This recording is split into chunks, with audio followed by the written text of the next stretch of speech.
coming to an end, so of course that means that the cooler weather is fast approaching, but don't pack away your summer faves just yet. Here to show all of us how to extend the life of our favorite summer pieces is the author of Wear This, Toss That. This is Amy Goodman. Welcome her back to our show. Now, for someone that is an expert not only on clothing, but literally the closet, it must really bug you that people, like everybody in this room, they relegate and delegate their clothes to certain seasons. And I, for one, I'm a flipper.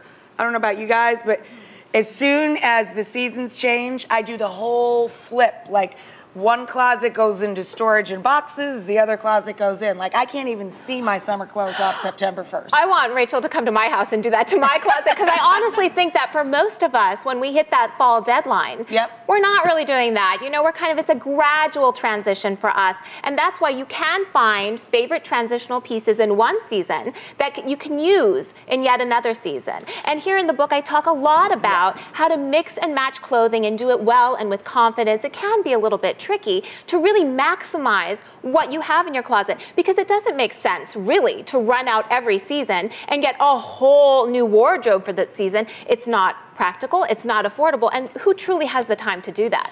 Right, and plus if you're keeping yourself in like I do, literally in boxes, you're not giving yourself as many options. Even if you're not buying anything new, you're not using everything you have. Right, and that's part of is really assessing what you have and what you can actually move into from like a summer to fall seasonal change. So we had some of our viewers today wear their favorite summer things here so we can try and learn how to adapt them.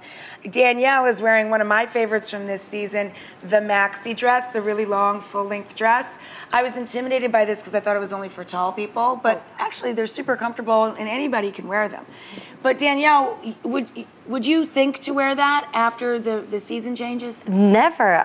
It's my favorite dress. I wear it all summer long, and then I'm a flipper as well. Once October comes, I automatically put it away. So how can you rock this past summer? And why do you want to give up that long, lean, gorgeous silhouette that it gives you for both petites and tall people? So we are going to show you two different ways to switch it up, two dramatically different ways. Super cool. First we have Suyapa, and she is wearing the maxi dress in a way that is really approachable, right? Wow. We've added atop her kind of accordion maxi, a chunky knit. And here we're really seeing designers play a lot with fabric. So that's really kind of trumping some old school rules. Maxing up the chunky knit with a more silky foundation, right? And here, I kind of like that. The sweater over the dress is cute. Right, and it's very important actually that she belts it and nips it in the waist so that it gives her a great little silhouette. Otherwise it'd be like a lot of volume on top, a lot of volume on bottom, doesn't work. Danielle can wear this too because she's got more of a printed dress. She would just opt then for a nice solid color chunky sweater atop. And then that's very clever. I don't know if it would work for her because she has a halter, but if you had more of a straight or a tube top thing, that's very clever, adding the turtleneck. Well, this is Sandra, and she is wearing the it top for this season, the turtleneck. What the button-down white shirt is for the summer now, this is what is it for fall. And you can see this was almost straight off the runway from BCBG, doing a nice thin material for the turtleneck, so it's very, very fitted.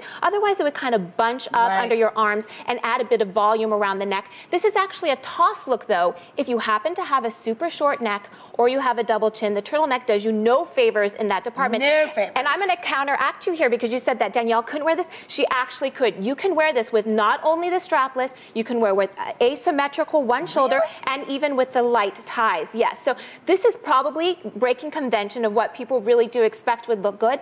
It's very mod, it's very chic, it totally works. All right. I stand cool. Danielle, you would wear either of those, right? They're really cute. Definitely. Okay, so up next we have Teresa. Teresa is wearing one of over 20 pairs of capri pants that she owns. What is your obsession with capri pants? I don't feel comfortable wearing shorts. So I wear capris. I absolutely love them, and I hate putting them away.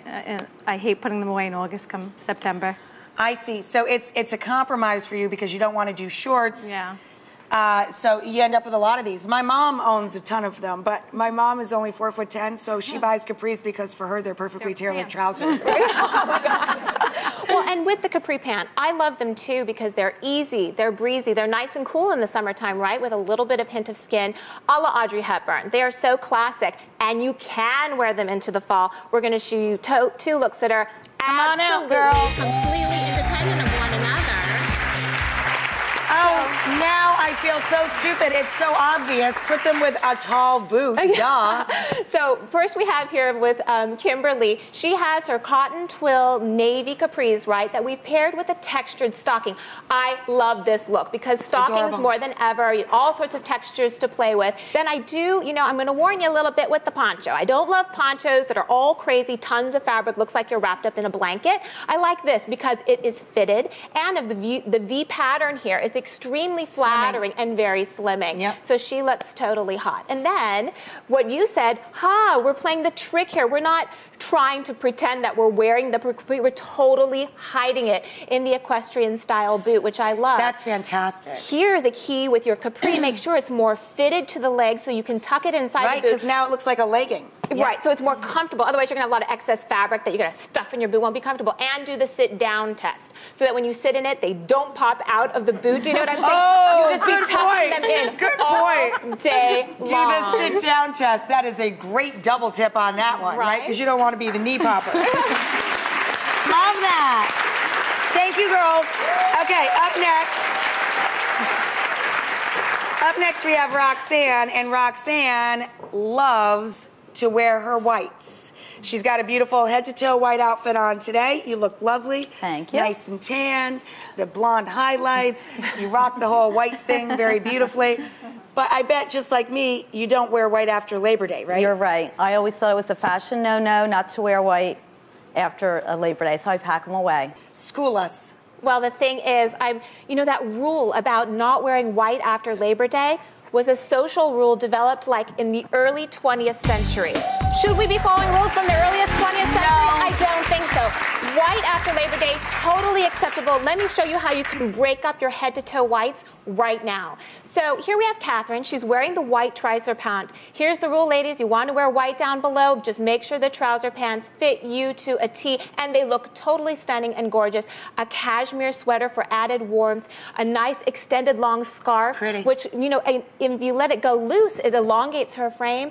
I just think that this looks really crisp and ready for fall. It does. It looks very chic. Yeah. I would just look at her on the street and say, well, that's a very well-dressed woman. I wouldn't say, oh, my God, it's white after Labor Day. Right, and this spring, summer, there was a lot of talk about head-to-toe white. And here we're seeing, get out of that fashion rut of only wearing one outfit one way all the time, every day. Break it up. So here we also have Ty, and she is wearing the white blazer that's nipped at the waist. That's very summery. Her fuchsia top, also total summer trend. But we're grounding this look then with the tweed skirt. It could be actually a solid colored skirt. Cute. It could be a wool skirt. Lots of different variations on this. A textured type, a heavier fabric if you like, yes. And the textured type, leopard print, totally in, little hint of the leopard here on the legs. And then we added, a great men's oversized watch to kind of complete the look. And this is a great way. Now look, summer colors, summer fabrics mixed with fall colors, fall textures. It's like a great melange, like a fashion salad. Let me ask you, are there any hard and fast rules for you at all, or is it always about just looking at something differently and don't make rules for yourself? Well, I like the fact that you can make rules for yourself based on what you're feeling and how your own personal style is. There are some steadfast rules. I'll give you an example. With a peep toe pump, you really cannot wear a see-through stocking, but you can wear an opaque tight. Right. That's a perfect example of something that's going to be steadfast for many years to come. But the good news about rules is that fashion designers are constantly evolving the fashion landscape, offering us more choices than ever. So maximize what you got in your closets, shop them well, and wear all those great summer pieces. Doesn't she make it sound like so much fun? I think you do a great job for us. Thank you so much, and thank you to all of our models and our viewers. I learn so much every time she's here. Now.